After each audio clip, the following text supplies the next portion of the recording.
ഇന്ന് ഞാൻ നിങ്ങളോട് സംസാരിക്കാൻ ആഗ്രഹിക്കുന്ന വിഷയം കുട്ടികളിൽ വർദ്ധിച്ചു വരുന്ന ലഹരിയുടെ ഉപയോഗവുമായി ബന്ധപ്പെട്ടിട്ടാണ്. നമുക്കറിയാം, നമ്മുടെ സ്കൂളുകളിലൊക്കെ തന്നെ അല്ലെങ്കിൽ പല സ്കൂളുകളിലും ഈ ലഹരി പദാർത്ഥങ്ങളുടെ ഉപയോഗവുമായി ബന്ധപ്പെട്ട് ധാരാളം കംപ്ലൈൻറ്റുകളും ധാരാളം പ്രോബ്ലംസൊക്കെ ഈ അടുത്ത നാളുകളിൽ റിപ്പോർട്ട് ചെയ്തതായിട്ട് നമുക്ക് കാണാനായിട്ട് കഴിയും. പല കുട്ടികളും ഇത് ഉപയോഗിക്കുകയും അതിൻ്റെ ദൂഷ്യഫലങ്ങളിലൂടെ കടന്നു പോവുകയും അവരൊക്കെ കൗൺസിലിങ്ങിനൊക്കെ വരുന്നതും അല്ലെങ്കിൽ മറ്റു തരത്തിലുള്ള ഇൻ്റർവെൻഷൻസ് ഒക്കെ സ്വീകരിക്കുന്നത് നമുക്ക് അറിയാനായിട്ട് കഴിയും. അപ്പോൾ ഈ ലഹരി പദാർത്ഥങ്ങളെ എങ്ങനെ നമുക്ക് കുറേ കൂടെ എഫക്റ്റീവായിട്ട് മാനേജ് ചെയ്യാൻ പറ്റുമെന്ന് ചോദിച്ചാൽ, എൻ്റെ അഭിപ്രായത്തിൽ ഇപ്പോൾ രണ്ട് തരത്തിലാണ് നമുക്ക് ഈ ലഹരി പദാർത്ഥങ്ങളെ മാനേജ് ചെയ്യാൻ പറ്റുക. അതായത് സപ്ലൈ ലെവലിലുള്ള ഒരു മാനേജ്മെൻറ്റും അതുപോലെ തന്നെ ഡിമാൻഡ് ലെവലിലുള്ള മാനേജ്മെൻറ്റും. ഇപ്പോൾ ഇന്ന് നമ്മുടെ സമൂഹത്തിൽ അല്ലെങ്കിൽ നമുക്ക് ചുറ്റും കാണുന്നത് കൂടുതലും സപ്ലൈ ലെവലിലുള്ള മാനേജ്മെൻറ്റാണ്, അല്ലെങ്കിൽ ഈ ലഹരി പദാർത്ഥങ്ങളുടെ ലഭ്യത കുറയ്ക്കുക എന്നുള്ളതാണ്. പക്ഷേ അത് എത്രത്തോളം എഫക്റ്റീവാണ് എന്നുള്ള കാര്യത്തിൽ എനിക്ക് സംശയമുണ്ട്. കാരണം ഡിമാൻഡ് എവിടെയൊക്കെ ഉണ്ടാവുന്നോ അവിടെയൊക്കെ സപ്ലൈ ഓട്ടോമാറ്റിക്കായിട്ട് വരുമെന്നുള്ളതാണ് ഒരു എക്കണോമിക് പ്രിൻസിപ്പിൾ.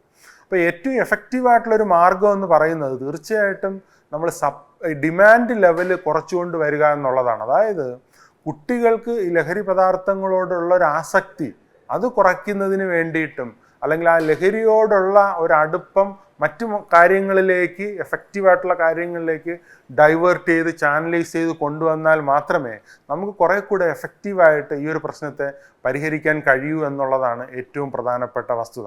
അപ്പോൾ കുട്ടികളൊക്കെ തന്നെ ഏറ്റവും ചെറുപ്പപ്രായത്തിൽ തന്നെ പരമാവധി ജീവിതത്തോട് യാഥാർത്ഥ്യബോധത്തോടു കൂടെയുള്ളൊരു സമീപനത്തോടെ വളർത്തിക്കൊണ്ട് വരേണ്ടത് വളരെ അത്യാവശ്യമാണ്. ഇന്നത്തെ കാലഘട്ടത്തിൽ പല പാരൻസും അവരെ വളരെ പാമ്പർ ചെയ്തിട്ടാണ് വളർത്തുന്നത്. അപ്പോൾ കുട്ടികൾ ജീവിതത്തിൻ്റെ റിയാലിറ്റി അവർ ഫേസ് ചെയ്യുന്നില്ല പലപ്പോഴും. ഇപ്പോൾ സാധാരണ വളരെ ഈസി ആയിട്ടുള്ള സിറ്റുവേഷനിലൂടെ വളർന്നു വരുന്ന കുട്ടികളൊക്കെ വലുതാവുമ്പോൾ കൂടുതലും വീക്കായിട്ടുള്ളൊരു പേഴ്സണാലിറ്റി ആയിട്ടാണ് മാറുന്നത്. അതുപോലെ തന്നെ അതേസമയം വളരെ ടഫായിട്ടുള്ള സിറ്റുവേഷനിലൂടെ കടന്നു വരുന്ന വ്യക്തികൾ മിക്കവാറും തന്നെ സ്ട്രോങ് ആയിട്ടുള്ളൊരു പേഴ്സണാലിറ്റിയായി വളർന്നു വരുന്നതായിട്ട് കാണാനായിട്ട് കഴിയും. അപ്പോൾ കൂടുതലായിട്ട് ഓവറായിട്ട് കുട്ടികളെ പാമ്പർ ചെയ്ത് കഴിഞ്ഞാൽ അവർക്ക് ഈ ലോകത്തെക്കുറിച്ച് ഒരു റിയലിസ്റ്റിക് ആയിട്ടുള്ളൊരു അണ്ടർസ്റ്റാൻഡിങ് അല്ലെങ്കിൽ ഒരു പെർസെപ്ഷൻ കിട്ടില്ല എന്നുള്ളതൊരു വസ്തുതയാണ്.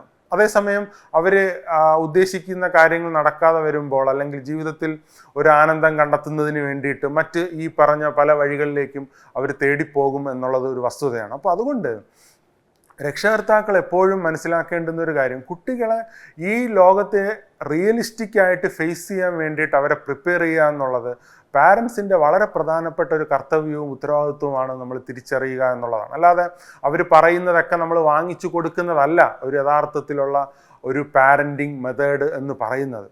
അപ്പോൾ അത് മനസ്സിലാക്കിയിട്ട്, പ്രത്യേകിച്ച് കുട്ടികളൊക്കെ ജസ്റ്റ് ഒന്ന് കരഞ്ഞാൽ തന്നെ മൊബൈൽ എടുത്ത് കൊടുക്കുക അല്ലെങ്കിൽ TV ഓൺ ചെയ്ത് കൊടുക്കുക.